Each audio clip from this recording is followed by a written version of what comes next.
Welcome to City Vision University's podcast, providing book summaries of books on rescue missions, city missions, and the Salvation Army. You know, when we usually look back at history, especially the 19th century, we have this tendency to view it through a very specific kind of filter. Oh, absolutely. Like a sepia-toned, very polite filter. Right. Exactly. We imagine cobblestone streets and polite society, maybe a bit of, Dickensian soot around the edges. Sure. But generally, we picture a world bound by very strict, rigid moral codes. Which is a huge misconception. It really is. And today, we are ripping that filter entirely off. We're stepping into the absolute, unfiltered underbelly of 19th century New York City. It's a completely different world down there. Yeah, we're talking about a landscape populated by notorious river thieves, illicit dive bars, and prize fighters who somehow transformed into street preachers. Which sounds like a movie script, honestly. Yeah, it does. And right in the middle of all this chaos is a genuinely radical experiment in human redemption. And the core fascination here for our deep dive today is that this experiment, it didn't operate on those strict Victorian rules we always hear about. Not at all. Right. It operated entirely on something much harder to define, which is unconditional love. Yeah, it's a profound departure from the way we typically understand the institutions of that era. I mean, to get this frontline look, the primary source we are unpacking today is a book published in 1902. Right. It's called Down in Water Street by Samuel H. Hadley. And essentially, this serves as a sequel to the life of a man named Jerry McAuley. Okay. It provides an incredibly granular, day-to-day account of the operations at the old Jerry McAuley Water Street mission. And the goal for you listening today is to really look past that vintage 1902 terminology. We want to peel back the layers of the heavy religious language of the time. Which there is a lot of. There is. Mm-hmm. But we want to uncover what is actually a surprisingly modern and frankly deeply radical psychological approach to addiction and to recovery, and what we would now call peer-led social work. Yeah, that's the crucial analytical framework here. We have to synthesize the underlying mechanics of what they were actually doing on the ground. Right. But before we get into the grid of the streets, we really have to look at how this text was received by the establishment, because there is a fascinating dichotomy right out of the gate. Oh, for sure. If you look at the introductions to the book, they're written by prominent religious figures of the day, guys like J. Wilbur Chapman and John Wesley Johnston. Very high society. Exactly. And you notice something striking. The subjects of this book, the people stumbling through the doors of this mission, they were the absolute outcasts of society. The people everyone else ignored. Right. Individuals the rest of the city had completely written off as unsalvageable. But the establishment loved it. They couldn't get enough of it. They didn't just love it, they revered it. I mean, Chapman writes that he could not imagine anyone more imbued with the Spirit of Christ than the author S.H. Hadley. Wow. So you have the absolute highest echelons of elite religious society endorsing a work that deals exclusively with the lowest, most desperate, and frankly, most dangerous elements of the urban landscape. It really begs the question of why the elite were so captivated by something so raw, Exactly. Okay, let's unpack this, because to understand why the elites were paying attention and to really understand the Water Street mission itself, we have to look at the man who started it all, Jerry McAuley. Yes, his backstory is astonishing. It really is. He wasn't some seminary-trained theologian who decided to do a little charity work on the weekends to feel good about himself. No, not at all. Jerry was born in Ireland in 1837, immigrated to the United States at 13, and was raised in the 4th Ward of New York by his grandmother. And the book makes it very clear that he quickly got way beyond her control. He became a terror. A complete terror. A thief, a fighter, a genuine menace on the streets. And the consequences caught up with him incredibly fast. Which was inevitable back then. Right. By the time he was just 19 years old, he was sentenced to 15 years and 6 months in Sing Sing prison. We really need to pause and establish what a sentence to Sing Sing meant in the mid-19th century. Yeah, it wasn't a joke. It wasn't just a time out from society. This was not a modern rehabilitative facility with, libraries and counseling. Definitely not. It was a brutal, physically breaking environment designed specifically to punish, to isolate, and basically crush the human spirit. The silent system was often enforced, meaning you couldn't speak at all. The labor was grueling. To go into that environment at 19 for a 15-year stretch? It was essentially a death sentence for a person's psyche, if not their physical body. It's the ultimate dead end. But this is where the turning point of Macaulay's life happens, and it encapsulates the whole philosophy he would later build. His conversion in prison, it didn't come from a polished chaplain reading from a script. No, it came from a very different source. Right, it came from a man known as Awful Gardner. And first of all, Awful Gardner, you literally cannot invent a better name for a 19th century ruffian. It is so evocative. But the history behind the name is what matters here. Gardner was a noted prize fighter. Like a bare-knuckle brawler. Exactly. A brawler, an all-around ruffian who Jerry actually knew from the streets before going to prison. They ran in the exact same violent circles. Oh, wow. So they had history. They did. And Gardner had somehow been converted on the outside, and one Sunday morning, he is the one permitted to preach in the prison chapel. Just imagine being Jerry in that moment. You're hardened by the streets, you've survived the worst of the prison system, and you look up at the pulpit expecting some, out-of-touch moralizer. Right, some guy in a nice suit. Yeah. But instead, you see a man who used to brawl in the gutters right alongside you, standing there with tears streaming down his face, talking about grace. It completely flips the script. Jerry is reported to have said, "That man is honest." The messenger mattered completely here. Gardner even told the prisoners that if he actually had what he deserved, he would be down among them wearing the stripes. Which fundamentally alters the psychological dynamic of the room. He dismantles the hierarchy. How so? Well, when a polished chaplain speaks, the prisoner's defense mechanism is immediate, right? It's like, you don't know my life, you don't know my pain, you have no authority to judge me. Oh, that makes total sense. Gardner bypassed that entirely. He wasn't speaking down to them, he was speaking across to them. He possessed the absolute authority of shared trauma. And that leads to this incredibly vivid, almost cinematic detail in the book. Jerry goes back to his cell, completely shaken by Awful Gardner's honesty. He's just reeling from it. Right. And he remembers there's a Bible hidden in the ventilator of his cell. He finds it, dusts it off, and because he's essentially illiterate, or at least very poorly educated, he really struggles to read it. He had never had a Bible in his hands before. Picture that. He's sitting in a freezing stone cell holding this dusty book, painstakingly trying to decipher a way out of the mental and spiritual prison he's in. It is a profound image of solitary struggle. Yeah. But I want to look at the cognitive reality of that moment. Go for it. Learning to read is difficult enough on its own. Learning to read while in a state of chronic trauma and hypervigilance, which a 19th century prison guarantees, requires a monumental act of will. Yeah, his stress levels must have been through the roof. Exactly. He is literally rewiring his brain in the darkest place imaginable. But what makes this narrative so compelling and so crucial to the foundation of the later mission is that Jerry's path was not a straight, triumphant line upward from that cell. Not at all. It wasn't a fairy tale.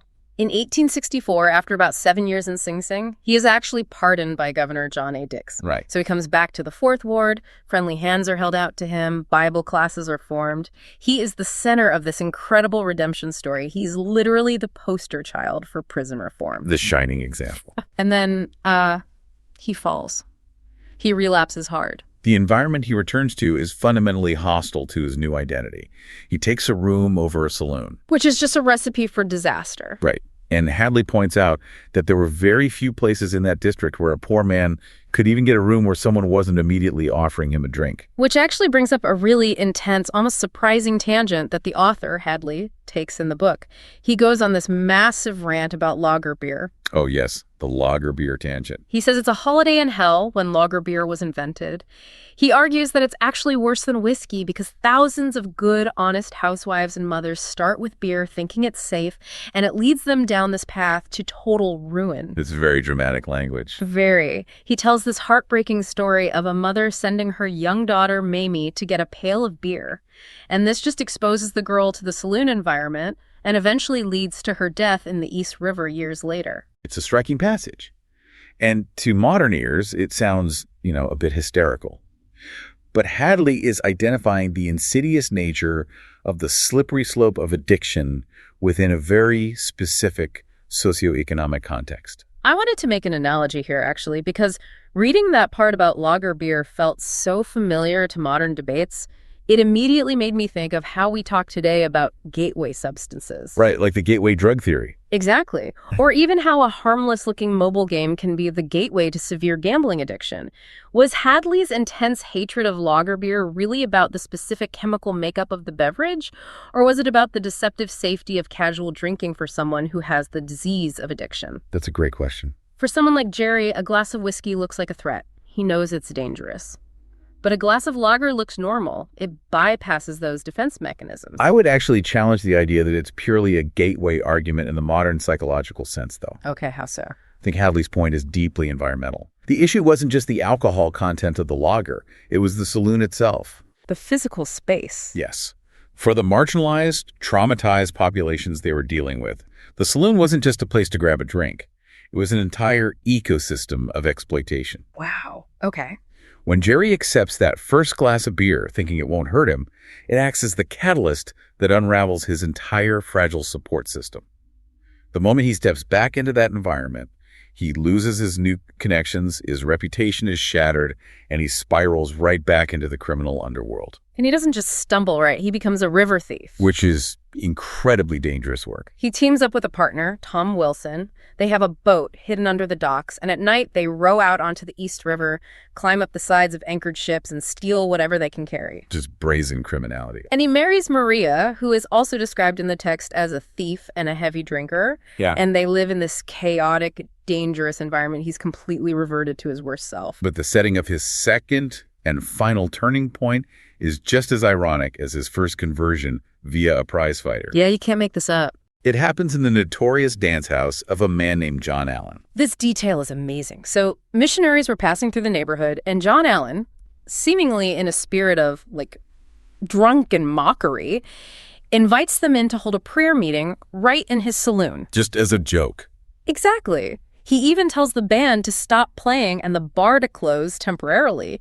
He thought it would be a hilarious joke to have these pious people in his dive bar. He fundamentally miscalculated the power of proximity there. He really did. Hadley actually writes, "The devil often oversteps himself, and he certainly did in this instance." I love that phrasing. It's highly evocative. The missionaries don't lecture. They hold a simple service of song and personal testimony right there amidst the liquor and the patrons. Right in the thick of it. Exactly. Yeah. And this bizarre event gets massive publicity. I mean, the New York Herald even picks it up and runs a story on it. Which is huge exposure. It is. In the aftermath of this highly publicized saloon prayer meeting, a renewed wave of missionaries starts flooding the area. Jerry, who is living right nearby and carrying all this internal guilt from his relapse, gets caught up in this outreach. And that leads us to the beefsteak miracle, which is one of the most incredible, tangible anecdotes in the entire book. It's a fantastic story. So a missionary named Mr. Little goes up to Jerry's room. Jerry has basically pawned everything he owns. He's wearing an old hat that looks like it came out of a tar pot, a tattered red shirt, just a murderous-looking face. He's hit rock bottom. Rock bottom. Mr. Little asks him to sign a temperance pledge. Jerry signs it and then turns to his partner in crime, Tom Wilson, and says, "I've signed the pledge." Tom essentially laughs at him. And then they go out, and Jerry takes a drink over the pledge. The addiction is that powerful. Yeah. It perfectly illustrates the uselessness of a mere paper promise against the biological and psychological reality of severe addiction. A signature means absolutely nothing when the body is screaming for relief. Exactly. But later, Jerry and Tom are heading to the river to steal because they were literally starving. And Mr. Little intercepts them in the rain. He knows what they're up to. He suspects it, yeah. He says, "Jerry, where are you going?" Jerry admits he's going to steal because he can't starve.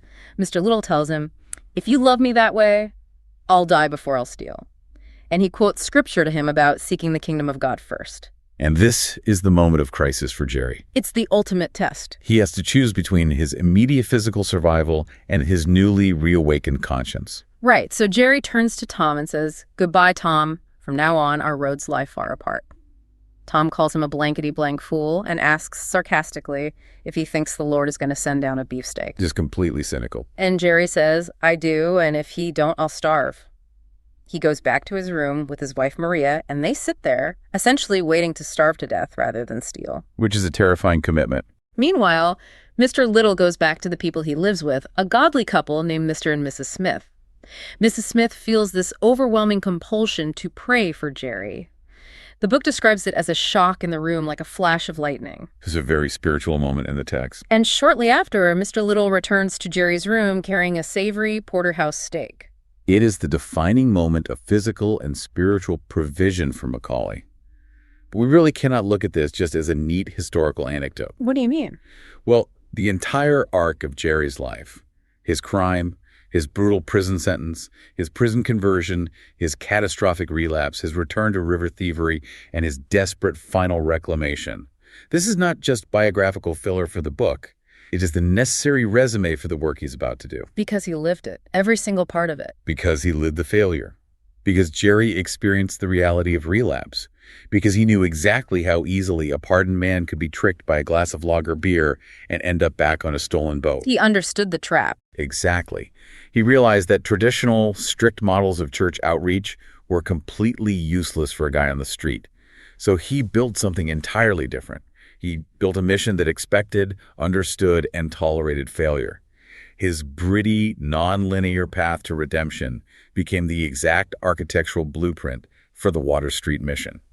Which brings us to October 8, 1872. Jerry and his wife Maria, who, remember, is also a reformed drunkard and thief, they open the Water Street mission. A monumental day. The text explicitly identifies this as the first rescue mission in the world, a place where the drunkard was more welcome than the sober man and the thief more welcome than the honest man. Which is a complete inversion of typical charity. It is. And the methodology they employed, which is detailed in a chapter titled Love the Drawing Power, it challenges absolutely everything we think we know about 19th century charity. It challenges modern administrative sensibilities as well. They had a shocking lack of institutional barriers. Sure. There were no rules to observe, except for, keeping order during meetings so people could hear. No promises were exacted from the men who came in. They didn't hand out religious tracts. They didn't subject the men to strict moralizing lectures. Okay, here's where it gets really interesting, and I'm going to push back on this because I was reading this and thinking, wait a minute, I am a pragmatic person. Mm-hmm. You are operating an 1872 religious mission in the worst, most crime-ridden part of New York City. Right. You are opening your doors to active criminals, giving them shelter and hot food, and you have zero rules. Zero. They don't have to promise to stop drinking. They don't have to sign anything. If I open a shelter today and run it like that, I am broke and shut down by Tuesday. Oh, without a doubt. How do they not just get completely and utterly exploited by the people walking through the door? This sounds like naive martyrdom. If you're listening right now and thinking the exact same thing, that this is a terrible, unsustainable business model, you are not wrong. The fascinating and perhaps terrifying answer to your question is, they did get exploited. Constantly. What they did. Absolutely. The text is remarkably transparent about this. Hadley writes that a man would come in, realize he isn't being watched or suspected of anything, and he immediately takes advantage of that confidence. Of course he does. He steals whatever of value he can lay his hands on. Yep. Coats, silverware, whatever is loose, and he departs with a chuckle. The mission was robbed by its own quote-unquote converts over and over again. But then how does it work? How does the mission survive? Because sooner or later, driven by hunger or the brutal cold of a New York winter, the man who stole from them is forced to return. He literally has nowhere else to go. Right. And what happens when he walks back through those doors? He is met with the exact same welcome, the exact same kindness. The book states there is no word of reproof for him, not even a suggestion or hint that he has not acted honorably. That is wild to me. It's a psychological crux of the entire operation. If you run a nonprofit today and a client steals your laptop, they are banned. You call the police. You have an obligation to protect the organization and the other clients. But Jerry and S.H. Hadley are operating on a completely different frequency. What they're practicing is an extreme, totally unregulated form of what modern psychology calls unconditional positive regard. Unconditional positive regard. Okay. Yeah, it's a concept later formalized by Carl Rogers. But they are taking it to its absolute limits. Mm-hmm. We can also view this through the lens of modern harm reduction. They prioritize keeping the individual alive and in proximity to care over enforcing immediate moral compliance. Just keep them in the room. Exactly. Let's look at why this works on a psychological level. The text explains that the tough heart of the criminal is finally broken by the glorious principle of love. Break that down for me. Why does the lack of punishment break them? Because usually we think punishment is what deters bad behavior. Because these men expected punishment their entire lives. Every interaction with authority society, the police, the prison guards, had been a reaction to their transgressions with violence, exclusion, and degradation. That's all they knew. Right. When they stole from the mission and were met with silence and a hot meal instead of a billy club or a police whistle, it completely short-circuited their defensive programming. Oh. The mammalian brain expects a threat response to a transgression. When the threat doesn't come, it creates massive cognitive dissonance. The love was inexhaustible, and because it defied their expectation of violence, it shattered their defenses. It's weaponized empathy. They essentially just outlasted the cynicism of the criminals. That's a great way to put it. You can't fight someone who refuses to fight back. But doing something this radical brought intense persecution from the outside. In the early days, hordes of local toughs and Irish Catholics from the neighborhood would pour in just to see the ex-thief turned preacher. He was a spectacle for them. And it would turn into literal street warfare. They would throw stones from the outside. Men would be fighting on the inside of the mission. Jerry would literally have to stop singing, walk down the aisle, physically pick up a brawler, throw him out the front door, walk back to the platform, and pick up the tune exactly where he left off. It was incredibly dangerous work, just physically taxing. Yeah. But contrasted against that intense local hostility is the remarkable high society partnership that somehow sustained the mission. You have figures like Mr. A.S. Hatch. The banker. Yes, a prominent Wall Street banker who stood by Jerry through thick and thin. He even used his influence to get Jerry a respectable job at the Custom House early on, just to keep him afloat. And you have Mr. and Mrs. Sydney Whitmore. The Whitmores are fascinating to me. They were wealthy, highly cultured people who initially came down to the mission just to see the novelty of a saved thief leading a meeting. He was almost like poverty tourism for them at first. Exactly. The book describes Mrs. Whitmore as a card-playing, theater-going, dancing Christian who had never seen anything like the raw, bleeding desperation at Water Street. It was a completely alien world to her. But she gets so moved by seeing these rough, freezing tramps coming forward for prayer that she raises her hand and kneels right there in the dirt alongside them, and it completely changes her life. Radically. She goes on to found the Door of Hope for Fallen Women, eventually establishing over 50 branches globally. The cross-pollination of the lowest of the low with the highest of the high in this single chaotic room is just astounding. Which is the perfect pivot to understanding the demographic they were serving. The people Hadley calls the devil's castaways. Let's talk about them. To really grasp the efficacy of this extreme empathy, we have to look closely at the target demographic and the unique psychology of the people running the meetings. Let's paint the picture of the men the mission actively sought out, because these weren't people who just, had a bad weekend. No, these were terminal cases in the eyes of society. Hadley describes men sitting in City Hall Park completely homeless. Maybe they came to town to look for work and failed, or they are fleeing a crooked past in another city.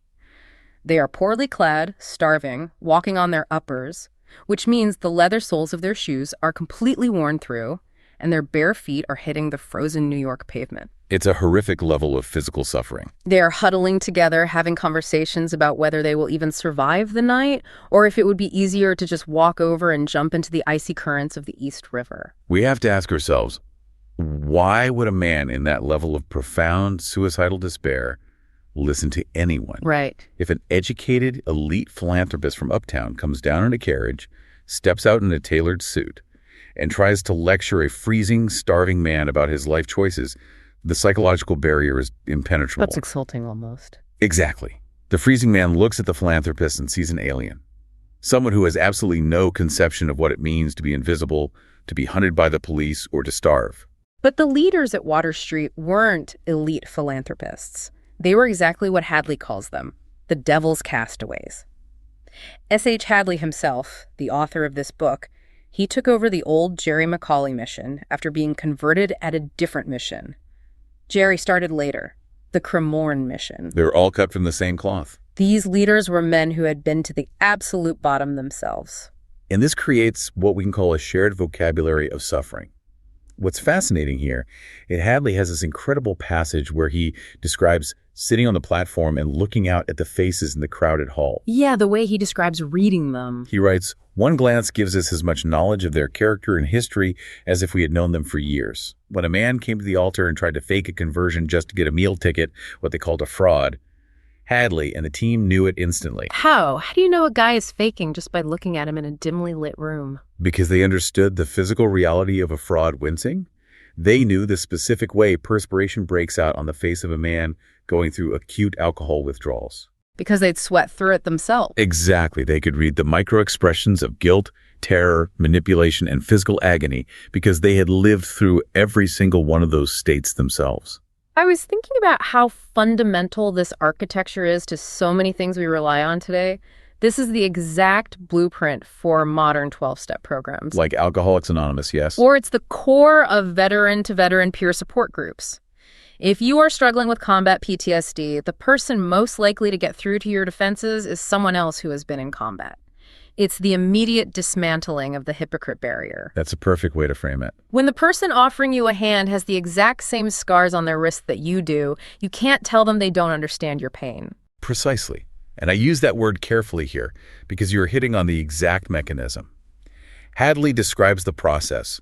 The leader of the meeting stands up, tells his own horrific story of ruin and degradation, and then says to the crowd, "I could not be a hypocrite, and I asked God to save me, and he has done it. I believe I can walk the streets now. This man has landed on solid ground." It's living proof. It is empirical evidence presented right in front of them in flesh and blood. The argument isn't a theological debate, it's an existential proof. I was exactly where you are, and now I am here. To really see how this played out, I want to look at a few specific profiles and transformation from the book. Hadley curates these incredible vignettes of the redeemed, almost as a museum of evidence to prove that no human being is beyond reach. Let's look at Philip McGuire, or Old Phil. Old Phil's story is a fascinating parallel to Jerry's.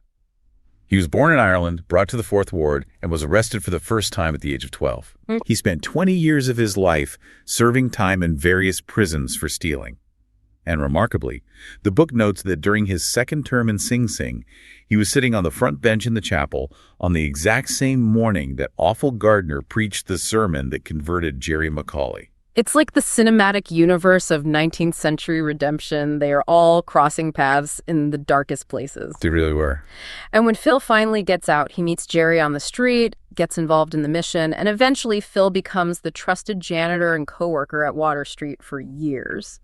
He's the physical embodiment of the mission's success, quietly sweeping the floors of the place that saved his life.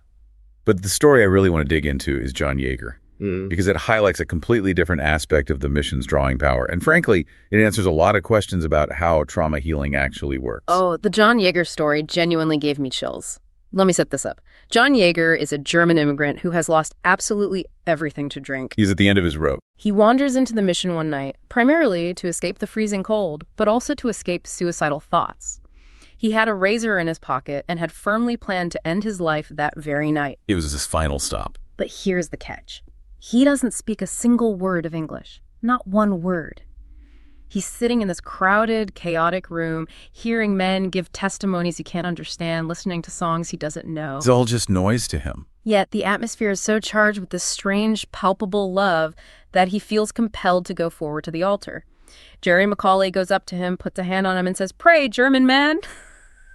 And Yeager, in tears, just cries out, "Nichts verstehe, I don't understand." And then he cries out, "Oh, Jesus, save me." It is a breathtaking case study. If we analyze the Yeager story, it definitively proves the mission's core thesis. Which is? The transformation happening at Water Street was fundamentally not about intellectual theology. It wasn't about a persuasive, logically sound lecture that convinced the rational mind. How could it be? Yeager literally could not understand the phonetic sounds being spoken in the room. So how does a man who doesn't speak the language get transformed by a sermon he can't understand? Because when the rational linguistic brain fails, the mammalian nervous system takes over, and it looks for cues of safety or danger. Oh, wow. The transmission of safety and grace at Water Street was entirely emotional and atmospheric. Yeager's highly traumatized, suicidal nervous system was scanning the room. What did it find? It found a tone of voice that was gentle instead of barking. It found a physical touch that was comforting instead of striking. It was feeling, not thinking. Exactly. It found an absolute lack of judgment or predatory behavior in the room. The environment was the message. The text notes that Yeager went home shouting happily, and his wife literally thought he had lost his mind. I mean, you would. Right. And beautifully, he eventually learned to read English solely by listening to the scripture being read at the mission night after night. That is just incredible. The nervous system recognizing safety before the brain recognizes the words. And then there's Henry C. Newman. He was a newspaper man who worked for the Jersey City Journal. Highly capable, educated guy, but he became such a severe drunkard that he lost his position and was out on the street. It can happen to anyone. He accidentally passes the mission doors one Sunday afternoon, is attracted by the singing, wanders in, and is saved. He eventually goes back to his old employer, the proprietor of the journal, who is so shocked by his transformation that he puts him back to work. That's a great outcome. But Newman doesn't just stop at getting his life back. He goes on to start the Morris Street Mission and then organizes the Newman Industrial Home and Mission. Which brings up a crucial observation about the structural outcome of the Water Street methodology. I wanted to ask you about this, actually, because there's a clear pattern here. Notice how Newman immediately starts his own mission. Jerry started Cremorne after Water Street. The Whitmores started Door of Hope. Hadley got saved and took over Water Street. The replication is staggering. Is this viral exponential growth a deliberate franchise strategy on their part? Are they saying, okay, we saved you, now go open a branch in Jersey? Or is it just a natural byproduct of this very specific brand of extreme recovery? It is entirely the latter, and it is a profound sociological phenomenon. When an individual is rescued not by a sterile institution, but by the personal sacrificial love of a peer who asks for nothing in return, the natural psychological response is immense gratitude coupled with a sense of urgent, almost crushing obligation. Like a debt you can never repay. Exactly. They haven't just been given a pamphlet or a bowl of soup. They've been given their lives back from the brink of death. How do you even repay that? You can't repay it to the person who gave it to you. The only way to process that level of existential debt is to replicate the action for someone else. The model itself inherently demands replication. Pass it on. The redeemed immediately become the redeemers because their own past trauma, the very thing that society said made them worthless, has now been repurposed into their greatest asset, empathy. They have the shared vocabulary, so they have to use it. That transitions us perfectly into the wider lens of the book, because while the day-to-day work was deeply personal, sweating out withdrawals with guys at the altar, Hadley was not blind to the macro forces that were creating the endless supply of misery he was dealing with every night. No, he was very aware of the systems at play. There's a chapter called A Plea for the Drunkard, and the tone shifts dramatically here. Yes. Hadley presents a surprisingly systemic and fiercely critical view of addiction. In an era where the drunkard was almost entirely blamed for his own moral failing, where society said he lacks willpower, he's a sinner, lock him up, Hadley turns his anger outward. He attacks the source. He fiercely attacks the lawmakers and the institutions that profit from the addiction. He calls the liquor industry a wicked and corrupt trade. He zeroes in specifically on the licensing system. He points out that the state looks at the rum seller and says, we know this is a bad business. We know it ruins society, fills our prisons, and packs our insane asylums. But we will permit you to sell it if you pay a license fee of $200 to $800. It's the hypocrisy that infuriates him. He is furious about it. He says the state is willingly taking $800 and taking its chances of getting it out of the poor victim, essentially bartering a man's soul for municipal revenue. It is a blistering critique of state-sanctioned moral hazard. He is arguing that the government is fully complicit in the destruction of its own citizens because it is addicted to the revenue generated by their vices. The state is literally stepping over the bodies in the gutter to collect the tax. Connecting this to today, I couldn't help but draw analogies. Look at modern state-sponsored lotteries. Oh, that's a perfect parallel. The state knows that the demographic buying the most scratch-off tickets are often the poorest and most desperate citizens hoping for a miracle. Yet the state relies heavily on that revenue to fund education or infrastructure. Or look at the commercialization of addictive digital algorithms. Right, social media. We know social media companies engineer their platforms to hijack human dopamine loops, creating behavioral addictions that lead to depression and anxiety, especially in young people. But they are licensed, so to speak, to operate because they generate massive economic value. That's a very provocative comparison. But I'd argue that what Hadley was dealing with was actually even darker than social media algorithms. Because it was physical. Yes.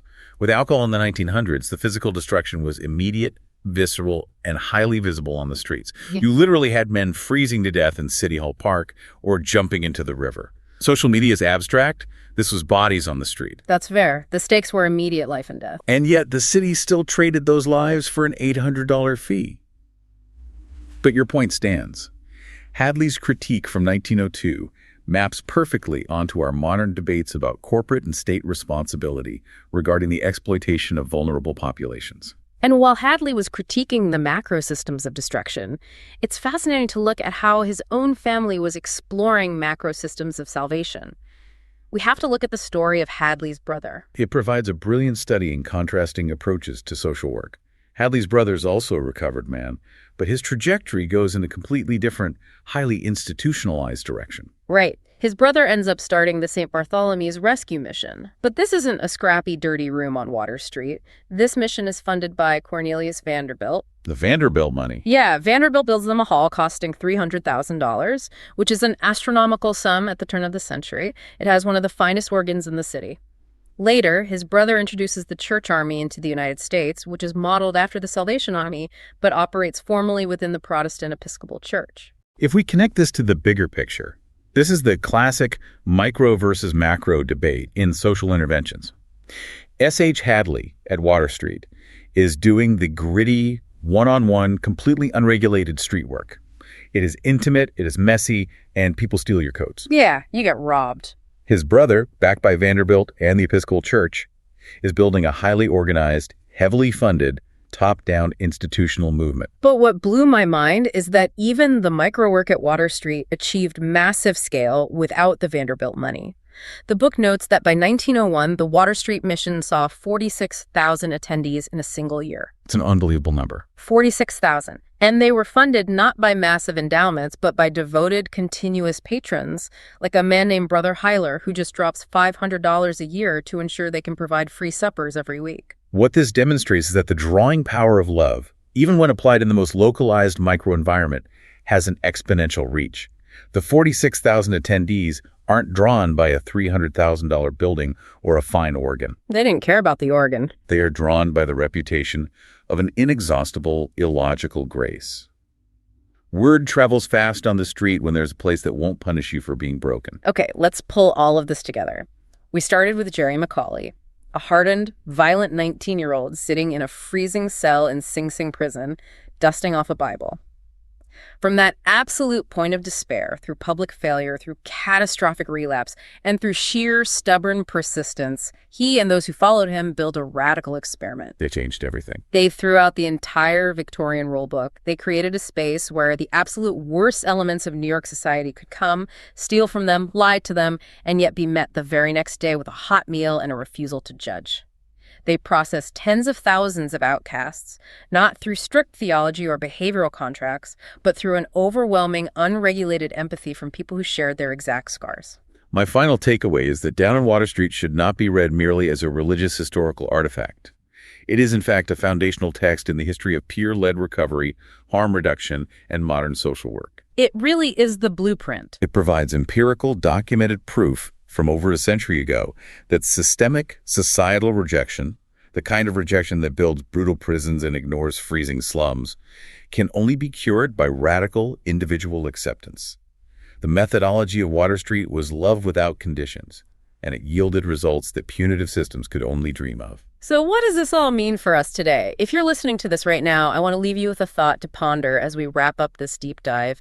We live in an era of highly credentialed, heavily regulated systems of social work and recovery. We have liability waivers, strict intake protocols, and zero-tolerance policies for rule breaking. All very necessary but limiting. Right. In our entirely understandable and necessary pursuit of safety and professionalism, have we accidentally engineered out the raw, unregulated, and deeply personal drawing power of love that made Water Street so revolutionary? If a desperate person needs help today, are there still places where they can walk in, exploit their helper, return the very next day in defeat, and be greeted without a single word of reproach? Or has that kind of radical, rule-free grace been relegated entirely to history? Something to think about.